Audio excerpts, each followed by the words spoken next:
प्रधानमंत्री जी ये क्या हो रहा है? मेरा सीधा सवाल है आपसे, ये हो क्या रहा है? कल नरेंद्र मोदी जी टीवी पर आए, टीवी पर आकर के 20-21 मिनट तक देश को लगातार संबोधित किया, दुनिया भर की बातें कही कि टेरर और टोक कभी एक साथ नहीं हो सकते हैं, टेरर और ट्रेड कभी एक साथ नहीं हो सकता है, पानी और खून एक साथ नहीं बहेगा। और आज के सारे अखबार मोदी जी की गाथा से भरे पड़े हैं कि मोदी जी ने यह कह दिया, मोदी जी ने वो कर दिया, मोदी जी ने यह बोल दिया। लेकिन मैं आपसे एक सीधा सवाल पूछ रहा हूं, इतनी सारी बातें कहने के बावजूद पाकिस्तान क्यों नहीं मान रहा है? कल रात को भी पाकिस्तान की तरफ से ड्रोन आए हैं। यह अपने आप में बहुत बड़ी बात है, हैरान करने वाली बात है। और 9 बजे ही कल रात को भी कई सारे इलाकों में ब्लैकआउट हुआ है। कल रात को 9 बजे ही सायरन बजने लगा। कमाल की बात है, देश के प्रधानमंत्री 8 बजे आते हैं टीवी के ऊपर, 8:30 बजे उनका संबोधन खत्म होता है, आधे घंटे बाद में फिर सायरन बजने लगे। सोचिए देश के लोग क्या सोचते हैं आपके बारे में। मतलब देश के प्रधानमंत्री के शब्दों की जरा भी ताकत नहीं है क्या? देश के प्रधानमंत्री अभी अभी बोल करके गए टीवी पर से, और लोग खाना खाने के लिए बैठे कि चलिए आज तो मोदी जी ने कम से कम आकर के बोल दिया। लोगों ने थाली में रोटी ली, उधर से सायरन बजने लग गए। यह हो रहा है जम्मू कश्मीर के कई इलाकों में, राजस्थान के कई इलाकों में, पंजाब के कई इलाकों में कल ब्लैकआउट करना पड़ा। अब एक बात को समझिए, 10 मई को भारत की तरफ से आधिकारिक तौर पर ऐलान कर दिया गया कि सीज फायर हम कर रहे हैं। फिर उसके बाद में रात को 10 मई की रात ही ड्रोन आने लगे। लोगों ने समझा कि चलिए पाकिस्तान मान नहीं रहा है, पाकिस्तान के लड़कों तक मैसेज नहीं पहुंचा होगा, पाकिस्तान की आर्मी तक मैसेज नहीं पहुंचा होगा, हो सकता है कि कल नहीं होगा। लेकिन 11 मई को फिर से ड्रोन आने लगे रात को 8 बजे 9 बजे वही ड्रोन आने लगे रात को। अब लोग फिर हैरान कि 10 मई को कल सीज फायर हो गया तो 11 मई को अब ये फिर क्यों हो रहा है? फिर लोगों ने एक दूसरे को कहा कि चलिए मोदी जी आएंगे और मोदी जी आकर के चूड़ी टाइट करेंगे तभी पाकिस्तान मानेगा। अब 12 मई को यानी कल मोदी जी आ गए, चूड़ी टाइट कर दी, सारे फॉर्मूले दिखा दिए, सब आंखें दिखा दी, सब तरीके से उंगली ऐसे ऐसे करके दिखा दी, सब कुछ कर दिया, लेकिन फिर ड्रोन आने लगे। तो अब क्या किया जाए? ये तस्वीरें देखिए आप, ये तस्वीरें देखिए। प्रधानमंत्री नरेंद्र मोदी के आह्वान के आधे घंटे 1 घंटे बाद में ही सायरन बजने लगे। मधुरेंद्र कुमार सीनियर जर्नलिस्ट हैं, कल की प्रेस कॉन्फ्रेंस में भी शामिल थे और उन्होंने तस्वीर साझा की। आप देखिए, सड़क पर गाड़ियां निकली हुई थी, लोगों को लगा कि मोदी जी ने बोल दिया है तो शायद अब पाकिस्तान काबू में आ जाएगा, मान जाएगा, घुटने पर आ जाएगा। लेकिन देखिए क्या हो रहा है, सड़क पर गाड़ियां खड़ी की खड़ी रह गई और सड़क और सामने जो है वो ड्रोन दिखाई दे रहे हैं। ये मधुरेंद्र कुमार ने वीडियो साझा किया, उनका वीडियो मैं आपको दिखा रहा हूं, आप अपनी स्क्रीन पर देख रहे हैं। और मधुरेंद्र कुमार वो कह रहे हैं कि हीरानगर, कठुआ और जम्मू के आसमान में फिर से यूएवी और ड्रोन देखे गए हैं। ये मधुरेंद्र कुमार ने ट्वीट करके जो है वो जानकारी दी, वहां के विजुअल वो साझा की। अब बताइए यहां पर ये क्या हो रहा है? और अकेले जम्मू की बात नहीं है। अब दूसरा ये तस्वीर देखिए, दूसरी तस्वीर देखिए, और इसके साथ में स्क्रीनशॉट भी मैं आपको लगा करके दिखा रहा हूं। रोबिन सिंह जो कि वरिष्ठ पत्रकार हैं, बीबीसी के लिए काम कर चुके हैं, एनडीटीवी के लिए काम कर चुके हैं और पंजाब के ही रहने वाले हैं, माफ कीजिए रविंदर सिंह जो हैं, रविंदर सिंह रोबिन, उन्होंने ट्वीट करके कहा कि रात के 9:05 हो चुके हैं। कुछ देर पहले ही प्रधानमंत्री ने देश को संबोधित किया, उसके बाद में अमृतसर में सायरन की आवाजें सुनाई दी, ब्लैकआउट हो गया है। जब लोग आसमान की ओर देख रहे हैं तो बादलों के बीच में चांद चमक रहा था, माहौल एकदम डरावना लग रहा था। साइड में तस्वीरें आप देख लीजिए, आसमान में चांद चमक रहा है। कल पूर्णिमा थी, पूर्णिमा को पूरा चांद होता है, यानी पूरी रोशनी होती है, एक तरीके से स्ट्रीट लाइट की भी जरूरत नहीं होती है। लेकिन वो कुदरत की रोशनी तो थी, लेकिन पाकिस्तान का जो कहर है वो यहां पर लोगों के दिल में था। आगे इन्होंने लिखा कि इस दौरान अमृतसर के पास में गुरु नानक देव यूनिवर्सिटी की दिशा में कुछ लोगों ने ड्रोन देखे, उनको वीडियो भी रिकॉर्ड किया। उसके बाद में अमृतसर के डिप्टी कमिश्नर का संदेश आया कि ब्लैकआउट कर दिया गया है, सभी लोग घरों के अंदर रहें, खिड़कियां बंद रखें, पर्दे लगा लें, खिड़कियों से दूरी बना करके रखें, घबराने की जरूरत नहीं है, जब तक बिजली दोबारा नहीं आती है सावधानी रखें। अब बताइए ये हो क्या रहा है? मतलब ये किस तरीके का सीज फायर है? एक पाकिस्तान जैसा देश, छोटा सा देश जिसकी कोई हैसियत नहीं, जिसको हमने 4 बार 5 बार जो है वो पटकनी दी है, धूल चटाई है, उसके सैनिक यहां आकर सरेंडर हुए हैं लाख की तादाद में, उसके 2 टुकड़े कर दिए, वो देश काबू में नहीं आ रहा है क्या? ये हो क्या रहा है? हर आदमी के जहन में इस वक्त में यही सवाल है, ये हो क्या रहा है? ये कैसा सीज फायर है? और ये किस तरह की बात है कि प्रधानमंत्री यहां पर कुछ भी कहते हैं, वहां पर एक्शन ही नहीं हो रहा है। और डोनाल्ड ट्रंप का तो पता ही नहीं चल रहा है ट्रंप का क्या सीन है। डोनाल्ड ट्रंप वो जो है, एनडीटीवी की खुद की खबर है, अडानी साहब का चैनल वो खबर लगा रहा है कि व्यापार की धौंस दिखा करके भारत पाकिस्तान में सीज फायर कराया ट्रंप। अडानी साहब का चैनल देश के लोगों को बता रहा है कि ट्रंप ये कह रहे हैं कि मैंने भारत और पाकिस्तान को व्यापार की धौंस दिखा करके सीज फायर करवाया। मतलब ये क्या हो रहा है? सोचिए ये हो क्या रहा है? इतना परेशान जो है वो आम आदमी पाकिस्तान को लेकर के शायद कभी नहीं रहा होगा जो इस वक्त में है। कुछ स्थिति स्पष्ट नहीं है। अब देखिए, मैंने आपको तस्वीरें दिखाई, अमृतसर की दिखाई, जम्मू की दिखाई। अब ये एएनआई का ट्वीट आप देखिए।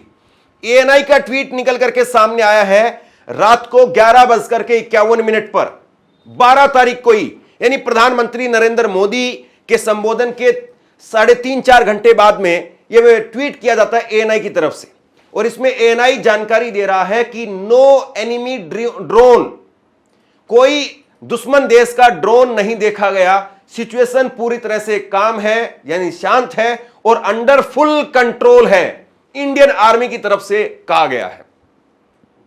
अब इंडियन आर्मी की तरफ से यह बात कही जा रही है, अब हम इस बात को सच मान लेते हैं क्योंकि इंडियन आर्मी कह रही है। लेकिन इन तस्वीरों की क्या कहेंगे आप? ये तस्वीर देखिए एक बार आप।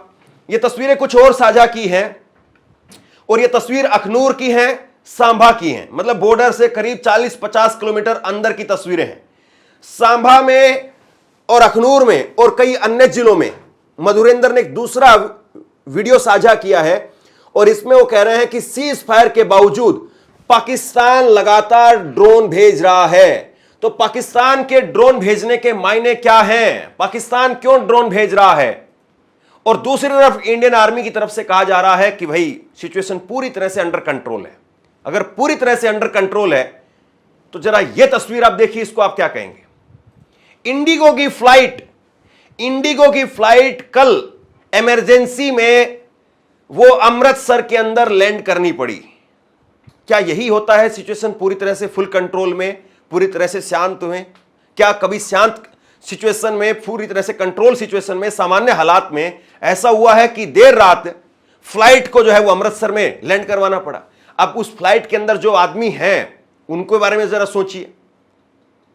उन लोगों को जबरन जो है वो अमृतसर में जब वहां पर लैंड करने के लिए कहा गया तो उनके दिल पर क्या बीत रही होगी? इस फ्लाइट में जो बैठे हुए लोग हैं, हो सकता है कि इसमें कई ऐसे लोग हों जिनको हार्ट की प्रॉब्लम हो, और वैसे भी आजकल हार्ट की प्रॉब्लम बहुत सामान्य हो गई है।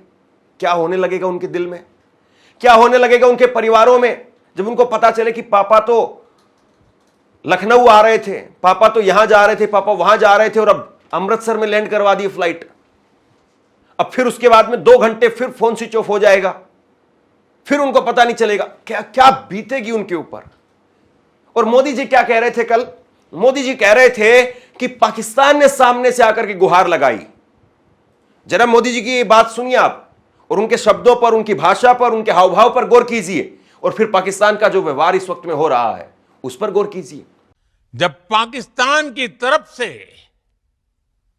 गुहार लगाई गई, पाकिस्तान की तरफ से जब ये कहा गया कि उसकी ओर से आगे कोई आतंकी गतिविधि और सैन्य दुस्साहस नहीं दिखाया जाएगा, तो भारत ने भी उस पर विचार किया। अब एक तरफ मोदी जी ने कल रात को टीवी पर आकर के ये बातें कह दी, खूब ऐसे ऐसे हाथ चलाए, खूब ऐसे ऐसे उंगली चलाई, खूब जो है वो आंखें दिखाई, खूब जो है वो तेज आवाज में पूरी धमक के साथ में जो उनका स्टाइल है उस तरीके से फुल कॉन्फिडेंस अपनी भाषा में, अपने हाव भाव में दिखाया। लेकिन पाकिस्तान का क्या करें साहब, पाकिस्तान का क्या करें? मतलब आपने ये सारी बातें कह दी, आप कह रहे हैं टेरर और टोक, आतंकवाद और बातचीत एक साथ नहीं चल सकती है, आप इस बात को कह रहे हैं। लेकिन यह बातचीत धरातल पर कभी आएगी तब आएगी, मतलब हम देखेंगे कि सरकार इस बात पर 2 महीने, 4 महीने, 6 महीने, साल, 2 साल कब तक टिक पाती है, इस बात को तो हम तब देखेंगे। लेकिन अभी जो हम देख रहे हैं वो ये है कि प्रधानमंत्री के संबोधन के आधे घंटे बाद ही पाकिस्तान अपना रूप दिखा रहा है, और इस पर क्या किया जा रहा है हमारी तरफ से, सुनिए जरा। पाकिस्तान की सरकार जिस तरह आतंकवाद को खाद पानी दे रहे हैं, वो एक दिन पाकिस्तान को ही समाप्त कर देगा। पाकिस्तान को अगर बचना है तो उसे अपने टेरर इंफ्रास्ट्रक्चर का सफाया करना ही होगा। इसके अलावा शांति का कोई रास्ता नहीं है। भारत का मत एकदम स्पष्ट है, टेरर और टॉक एक साथ नहीं हो सकते। टेरर और ट्रेड एक साथ नहीं चल सकते, और पानी और खून भी एक साथ नहीं बह सकता। इतना सब कुछ हो गया, इतना सब कुछ हो गया, और अब इसके बाद में एक नई स्टाइल जो हर बार होती है वही हो रही है। सुनील शेट्टी ने ट्वीट किया, और सुनील शेट्टी को इकलौते नहीं है, इस तरह के और बहुत सारे बॉलीवुड के एक्टर लगा दिए गए हैं, उनके साथ साथ बहुत सारे जो हैं वो क्रिकेट के खिलाड़ी लगा दिए गए हैं, और सब जो है वो ट्वीट कर रहे हैं पानी और खून एक साथ नहीं बहेगा। ये बातें लिखी जा रही हैं, आतंकवाद और बातचीत एक साथ नहीं चलेगी। अलग अलग क्रिकेटर और उन सबको काम दे दिया गया है, सबको आकर के ट्वीट करना, सब आकर के ट्वीट कर रहे हैं। लेकिन सच्चाई क्या है? सच्चाई यह है कि खुद डिप्टी कमिश्नर को, होशियारपुर की डिप्टी कमिश्नर, उनको शाम को सबके सामने आकर के कहना पड़ा कि हम लोग आंशिक तौर पर ब्लैकआउट कर रहे हैं, आप लोग अपने घरों में रहिए। ये कमिश्नर, डिप्टी कमिश्नर शहर के आकर के कह रहे हैं, शहर के जो हालात हैं वो किसी से छिपे हुए नहीं हैं। सत श्री अकाल जी, मैं आशिका जैन, डिप्टी कमिश्नर होशियारपुर। आज 12 मई 2025 शाम ਦੇ 9:30 ਵਜੇ ਇਹ ਸੁਨੇਹਾ ਦੇ ਰਹੀ ਹਾਂ ਕਿ ਇੰਡੀਅਨ ਆਰਮੀ ਵੱਲੋਂ ਸੰਕੇਤਾਂ ਅਨੁਸਾਰ ਅਸੀਂ ਪਾਰਸ਼ੀਅਲ ਬਲੈਕਆਊਟ ਘੋਸ਼ਿਤ ਕਰ ਰਹੇ ਹਾਂ। ਦਸੂਹਾ ਅਤੇ ਮੁਕੇਰੀਆਂ ਵਾਲੇ ਇਲਾਕੇ ਦੇ ਵਿੱਚ ਅਸੀਂ ਕੁਝ ਦੇਰ ਲਈ ਬਲੈਕਆਊਟ ਪੂਰੀ ਤਰ੍ਹਾਂ ਪਿੱਛੇ ਤੋਂ ਸਪਲਾਈ ਬੰਦ ਕਰਕੇ ਕਰ ਰਹੇ ਹਾਂ। ਬਾਕੀ ਸਾਰੇ ਹੁਸ਼ਿਆਰਪੁਰ ਨਿਵਾਸੀਆਂ ਨੂੰ ਮੇਰੀ ਪੁਰਜ਼ੋਰ ਬੇਨਤੀ ਹੈ ਕਿ ਆਪਣੇ ਵੱਲੋਂ ਵੋਲੰਟਰੀ ਬਲੈਕਆਊਟ ਕੀਤਾ ਜਾਵੇ। ਜਿੱਥੇ ਤੱਕ ਹੋ ਸਕੇ ਲਾਈਟਾਂ ਬੰਦ ਰੱਖ ਕੇ ਘਰਾਂ ਦੇ ਅੰਦਰ ਰਿਹਾ ਜਾਵੇ, ਸੇਫ ਰਿਹਾ ਜਾਵੇ। ਕੋਈ ਪੈਨਿਕ ਵਾਲੀ ਗੱਲ ਨਹੀਂ ਹੈ, लेकिन ਅਸੀਂ एहतियात ਦੇ तौर पे यह प्रिकॉशन ले रहे हैं। बहुत बहुत धन्यवाद। जय हिंद। बताइए आप इसको क्या कहेंगे? मतलब समझ से परे की बात है कि क्रिकेटर कुछ कहेंगे, बॉलीवुड वाले कुछ कहेंगे, सरकार कुछ कहेगी, और स्थिति हालात वो कुछ और कहेंगे। और फिर आपको लगता है कि नहीं नहीं, विपक्ष खामोश बैठा रहे, पत्रकार खामोश बैठे रहे। ये कैसी बात है? मतलब जिसके हाथ में पावर है, जिसके हाथ में काम है, जिसको काम करना है, उसका काम दिखाई नहीं दे रहा है, और बाकी सब खामोश बैठे रही है। कमाल की बात है ना। पवन खेड़ा कांग्रेस के नेता वो सामने आए और उन्होंने आकर के कहा कि भाई आप ट्रंप पर क्यों नहीं बोले। मोदी के भाषण के बाद में उन्होंने प्रतिक्रिया दी, कांग्रेस की तरफ से ऑफिशियल प्रतिक्रिया आई है कि आपने ट्रंप को लेकर के कुछ क्यों नहीं कहा। आपने शिमला समझौता के बारे में कोई शब्द नहीं बोला कि हमारा शिमला समझौता है कि हम बाहरी व्यक्ति की दखल को स्वीकार नहीं करेंगे, इस पर आप कुछ नहीं बोले। आपने स्पष्ट तौर पर कहना चाहिए था कि हमारा शिमला समझौता हुआ है दोनों देशों के बीच में और हम किसी भी बाहरी ताकत को स्वीकार नहीं करेंगे। पवन खेड़ा की तरफ से और विपक्ष के कई नेता इस बात को कह रहे हैं कि मोदी जी ने जो कहा है कल, जो किया है कल, इससे तो डायरेक्टली इनडायरेक्टली बाहरी देशों को आमंत्रण दे दिया। प्रधानमंत्री नरेंद्र मोदी जी का वक्तव्य हम सबने सुना। ठीक उससे कुछ मिनट पहले अमेरिकी राष्ट्रपति डोनाल्ड ट्रंप का वक्तव्य सुना, जो बहुत व्यथित करने वाला था, जिसने तमाम भारतवासियों को चौंका दिया। भारत की संस्कृति में सिंदूर के साथ कभी सौदा संभव नहीं है। डोनाल्ड ट्रंप ने कहा कि ट्रेड, व्यापार को हथियार बना के उन्होंने हमसे ऑपरेशन सिंदूर रुकवाया। हम उम्मीद करते थे कि प्रधानमंत्री अपने वक्तव्य में इसका करारा और त्वरित जवाब देंगे, वो नहीं हुआ। यह भी बहुत हैरानी की बात है। कल अमेरिकी राष्ट्रपति ने एक्स पर पोस्ट किया कि वो कश्मीर में मध्यस्थता करेंगे। यह स्वीकार्य नहीं हो सकता किसी भी भारतवासी को। पिछली कई सरकारों ने, उसमें भाजपा की सरकारें भी रही हैं, ये उन्होंने सुनिश्चित किया है कि कश्मीर एक बायलैटरल मुद्दा है, उसका अंतर्राष्ट्रीयकरण संभव नहीं है। उसको भी हमने कोई चुनौती आधिकारिक तौर पे नहीं दी, प्रधानमंत्री ने कोई उत्तर नहीं दिया। यह भी हैरान करने वाली बात है। परसों सीज फायर की घोषणा डोनाल्ड ट्रंप ने एक्स के माध्यम से दी। हम हैरान हैं कि यह कैसे हो सकता है, यह संभव ही नहीं हो सकता। पाकिस्तान और भारत का हाइफनेशन, जो पिछली सरकारों ने कभी नहीं होने दिया, कोई तुलना हो ही नहीं सकती भारत और पाकिस्तान की, उसका हाइफनेशन डोनाल्ड ट्रंप ने किया और उसको किसी ने आधिकारिक रूप से कोई चुनौती नहीं दी। यह भी हम जानना चाहते थे। इसलिए हम फिर से आग्रह करते हैं प्रधानमंत्री जी, एक सामूहिक संकल्प की दिशा में आप पहल करिए, आप कदम बढ़ाइए। हम 22 अप्रैल की रात से आपसे आग्रह कर रहे हैं कि ऑल पार्टी मीटिंग्स में आप आइए, आप ही नेतृत्व दीजिए सामूहिक संकल्प को। और सामूहिक संकल्प आज देश की आवश्यकता है। हम फिर से दोहरा रहे हैं कि आप स्पेशल सेशन पार्लियामेंट का बुलाइए, विशेष सत्र बुलाइए। उसमें कोई गोपनीय बात, संवेदनशील बात नहीं की जाएगी। सब जिम्मेदार दल हैं।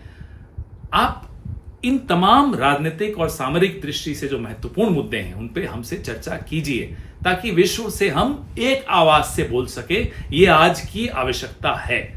अब मोदी जी का भाषण, मोदी जी की भाषा, मोदी जी के स्टाइल, मोदी जी का तौर तरीका, वो तो हम सब जानते हैं। लेकिन सच्चाई ये है कि देश एक निर्णायक फैसला इस वक्त में चाह रहा था और ऐसा दिखाई नहीं दे रहा है। कम से कम बीते 3 दिन को अगर देखें तो आज अगर शांति हो जाए, और शांति हो ही जानी चाहिए, आज अगर कोई निर्णायक काम हो जाए तो बहुत अच्छी बात। लेकिन फिलहाल 3-4 दिनों में, बीते 3-4 दिनों में कुछ दिखाई नहीं दे रहा। सोशल मीडिया पर कल एक स्क्रीनशॉट बहुत वायरल हुआ, जिस वक्त में मोदी जी टीवी पर भाषण दे रहे थे। पता नहीं उसी वक्त में आज तक चैनल पर चप्पल की ऐड कैसे आ गई। अब वो कहेंगे कि नहीं, हम एक रोटेशन के तहत जो वो ऐड आती रहती है। लेकिन जब मोदी जी टीवी पर आते हैं, खास तौर पर मोदी जी, तो गोदी मीडिया में तो बड़ी उसके लिए तैयारी की जाती है। और मोदी जी ने तो टीवी पर आने के लिए 3-4 बजे ही सूचना भिजवा दी थी। तो यानी 5-6 घंटे का समय रहा आज तक चैनल के पास में। अगर 1-8 घंटे का भी समय हो तो भी बहुत बड़ी तैयारी चैनल पर कर ली जाती है। कैसे चप्पल की फोटो आ गई। खैर छोड़िए सब इन बातों को, ये बहुत हल्की और छोटी बात हो जाएंगी। बड़ा सवाल यही है कि मोदी जी जब बोल करके गए हैं तो कोई तो वजन उन शब्दों का होना चाहिए। देश के लोग अगर शांति से बैठ करके परिवार के साथ खाना नहीं खा पा रहे हैं, मोदी जी टीवी पर गए, टीवी से गए, लोगों को इंतजार था मोदी जी आएंगे कुछ बोलेंगे, और वो आकर के बोल करके गए। लोगों को लगा कि चलिए अब मोदी जी ने बोल दिया है, अब ले आओ हलवा बना लो। लोगों ने हलवा बनवाया, कढ़ाई से हलवा प्लेट में आया, प्लेट से हलवा पेट में नहीं जा पाया, सायरन बजने लग गया। लोगों ने प्लेट पीछे कर दी। आप बताइए, दिल पर हाथ रखिए अपने, और उन लोगों की जगह पर अपने आप को रखिए जो बॉर्डर पर लोग रह रहे हैं, जिन लोगों ने कल प्लेट फिर पीछे कर दी कि नहीं, खाना नहीं खाया जाएगा। और जब बेचैनी होती है ना, तो स्वाभाविक सी बात है कोई भी आदमी खुशी से खाना नहीं खा पाता है। बहुत सारे बीमार आदमी होते हैं जो ऐसी बेचैनी का माहौल होता है, परिवार में कुछ उथल पुथल होती है, खाना नहीं खा पाते हैं। वो फिर ये कहते हैं कि चाय ले आओ, चाय पी करके सोऊंगा बस, या कुछ और दे दो, खाना नहीं खा पाऊंगा। मोदी जी जरा देखिए, सोचिए कि आपके राज में आज लोग शांति से खाना तक नहीं खा पा रहे हैं। और ये मैं अपनी तरफ से नहीं कह रहा हूं, आप उन परिवारों से जाकर के पूछ लीजिए। वो परिवार जो बता रहे हैं सोशल मीडिया पर, उनकी कहानियां निकल करके सामने आ रही हैं, वो सब कुछ बयां कर रही है। आप लोग बताइए, आप क्या सोचते हैं? नीचे कमेंट बॉक्स में अपनी राय लिख करके जरूर बताइए। इस वीडियो को शेयर कीजिए। धन्यवाद।